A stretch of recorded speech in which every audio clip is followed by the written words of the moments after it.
دو qualities اگر آپ کے اندر ہیں تو آپ سکسیسفل ہیں. اگر یہ دو کوالٹیز آپ کے اندر نہیں ہیں تو آپ سب کچھ ہیں، سکسیسفل نہیں ہیں. نمبر 1، جب آپ تنہائی میں بیٹھتے ہیں تو آپ کیسا فیل کرتے ہیں؟ اپنی کمپنی میں اچھا فیل کرتے ہیں تو مبارک ہو، کامیاب ہے. لیکن اگر تنگ ہوتے ہیں، اچھا نہیں محسوس کرتے، تو اس کا مطلب ہے کہ آپ سب کچھ ہیں، کامیاب نہیں. تنہائی کا سفر آشنائی کا سفر ہے. اپنے ساتھ وقت گزاریں، اپنے ساتھ دوستی کریں. اینڈ نمبر 2، ٹکے کی پرواہ نہیں کرتے کہ لوگ آپ کے بارے میں کیا کہتے ہیں. اگر آپ ایسے ہیں کہ آپ کو ٹکے کی پرواہ نہیں ہے کہ لوگ آپ کے بارے میں کیا کہتے ہیں تو آپ کامیاب ہیں. لیکن اگر آپ ہر وقت یہی سوچتے رہتے ہیں دا خلق بسوائی، یہ لوگ کیا کہیں گے، تو اس کا مطلب ہے کہ آپ سب کچھ ہیں، کامیاب نہیں. تو اس ویڈیو کو زیادہ شیئر کیجیے گا تاکہ جن کے لیے یہ ویڈیو ہے ان تک پہنچ جائے. دعا میں یاد رکھیے گا، اپنا بہت خیال رکھیے گا. اللہ حافظ.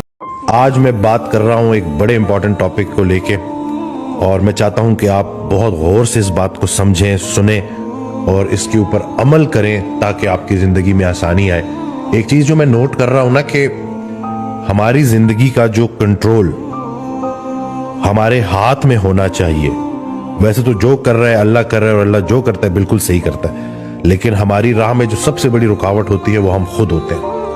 تو وہ جو کنٹرول ہمارا نکل گیا ہے اور ہم نے اپنی لائف کا کنٹرول دوسرے انسان کو دے دیا ہے نا، یہ چیز میں اتنی کامنلی دیکھ رہا ہوں نا، اور جس کی وجہ سے لوگ بیمار ہو رہے ہیں، پریشان ہو رہے ہیں، زندگی میں سکون نہیں ہے، راضی نہیں ہے. جیسے ایک چھوٹی سی اگزامپل کہ اکثر لوگ میرے پاس آتے ہیں اور وہ کہتے ہیں کہ جی فلانا شخص مجھے اچھا نہیں سمجھتا، کوئی قریبی رشتہ دار ہے.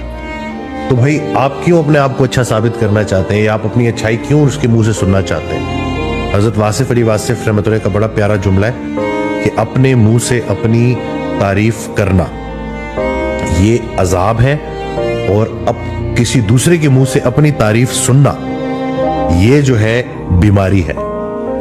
یعنی کہ کوئی اگر آ کے میری تعریف کر رہا ہے نا، اور مجھے اپنی تعریف سننی ہے، اور میرے کان ترسے ہوئے ہیں کہ جب تک میری تعریف نہیں ہوگی 3-4 جو ہے لوگ آ کے میری پذیرائی نہیں کریں گے، مجھے پسند نہیں کریں گے، مجھے ایڈمائر نہیں کریں گے، تو میں خوش نہیں ہوں. جو انسان اللہ کو مرکز بنا کر زندگی گزارتا ہے نا، اللہ اس کے سارے کام سنبھال لیتا ہے. اور جو اللہ کو سیکنڈری کر دیتا ہے تو اللہ اس کے دنیاوی کام بھی گھیر دیتا ہے. تو یہاں پہ دنیا بھی اللہ دے گا، آخرت بھی اللہ دے گا. شرط یہ ہے کہ ہم نے اپنی زندگی میں جو اپنی نیت ہے نا وہ اللہ کی کرنی ہے. یہ جو لوگ ہمارے ساتھ برا کرتے ہیں نا، ان کو ہم معاف تو کر دیتے ہیں، گلے نہیں لگا سکتے کیونکہ یہ ہمارے ہاتھ کاٹ دیتے ہیں. تو یہی ہے نا کہ لوگوں نے جو ہمارے ساتھ کیا وہ اس کو ابھی سائڈ پہ رکھتے ہیں. ہم نے اپنے ساتھ کیا کیا اس کا ہمیں جواب چاہیے، کہ ہم اپنا خیال تو رکھتے ہی نہیں. خواتین کو میں زیادہ اس لیے ٹارگٹ کرتا ہوں کیونکہ یہ ایموشنل بینگز ہیں. ان کے اگر تھاٹس پروسیس نہیں ہوں گے، ایموشنز ریگولیٹ نہیں ہوں گے تو گھر کبھی بھی نہیں بسے گا. اس لیے ان کو اپنے اوپر کام کرنا ہے. 80% جو آٹو امیون بیماریاں ہیں وہ خواتین میں ہوتی ہیں. کیوں؟ کیونکہ یہ دوسروں کا خیال رکھتی ہیں، اپنا نہیں رکھتی. تو اب یہ جو لوگ بھی یہ دیکھ رہے ہیں کہ میاں بیوی، شوہر کی ذمہ داری ہے کہ وہ بیوی کو وہ سکھ دے جو وہ ڈیزرو کرتے ہیں، وہ پرائیویسی دے جو وہ ڈیزرو کرتے ہیں. اگر وہ اس کو نہیں دے رہا، کل کو وہ گلہ نہیں کرے گا. آج کل جو ڈیورس، طلاقیں اتنی بڑھ چکی ہیں، کیوں بڑھ رہی ہیں؟ کیونکہ ہم وہ بیسک ایک ماحول جس میں ایک انسان نشو و نما پاتا ہے. اور بچوں کے لیے سب سے زیادہ ضروری ہے مسکراتی صحت مند ماں. اگر ماں نے ٹراما دیکھا ہے تو بچوں میں بھی وہ ٹرانسفر کرے گی.